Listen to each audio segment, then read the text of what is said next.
Hi guys! We're to eat in Korea, Korean Barbecue Edition. Punta kami sa Dosan Butcher Shop, Cheongdam Main Branch. Alam niyo naman kung bakit. As an army, ayay! Jungkook and Yoongi, may pirma nila.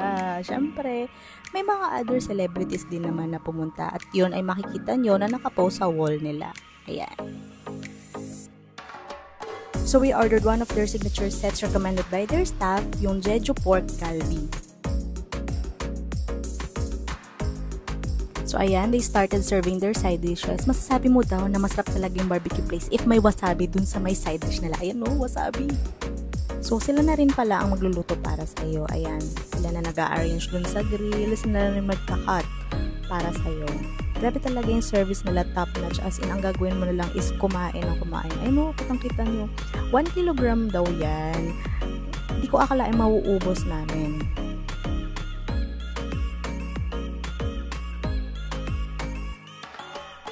Meron din silang signature sauce na nandyan din sa grill. Ayan. To describe the flavor of the Jeju pork pig, smoky siya, ang sarap. We also ordered doenjang jjigae. Ang sarap niyan, guys. Tapos, may self-service bar din sila. Kanya-kanyang refill na yan ng side dishes. May parang pa-event si kuya. Pagkatapos lutuin yung lahat ng pork, 1 bite daw yung natitira dun sa buto. Siyempre, ang init to, pero masarap.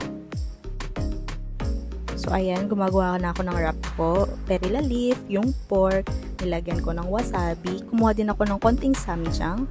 And then, kumuha na rin ako ng scallions.